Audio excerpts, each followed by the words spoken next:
3 आणि 4 जानेवारीला शिर्डीत शरद पवारांच्या कार्यकारिणीची बैठक पार पडणार आहे। लोकसभेच्या जागा वाटपापूर्वी पक्ष संघटनेचा आता या बैठकीतून आढावा घेतला जाईल। 2 दिवसाच्या मंथन शिबिराचं यामध्ये आयोजन सुद्धा करण्यात आलं आहे आणि मंथन शिबिराला नेते कार्यकर्ते हजेरी सुद्धा लावणार आहेत। तर या संदर्भात माहिती देण्यासाठी आमचे प्रतिनिधी ओमकार वाबळे सध्या आपल्या सोबत आहेत। ओमकार, शिर्डीत ही सध्या बैठक पार पडणार आहे, नेमकं काय घडण्याची शक्यता आहे? 3 आणि 4 तारखेला राष्ट्रवादीच्या शरद पवार गटाचे सगळं शिबिर पार पडणार आहे शिर्डीमध्ये।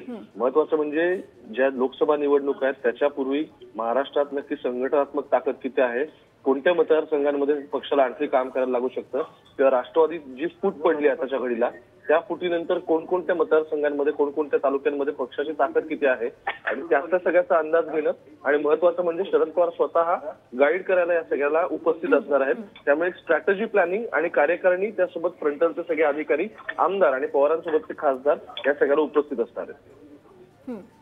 नक्कीच ओमकार, धन्यवाद दिलेल्या या माहितीसाठी। तर 3 आणि 4 जानेवारीला महत्त्वाची अशी बैठक ही पार पडणार आहे आणि या बैठकीला शरद पवार सुद्धा उपस्थित राहतील।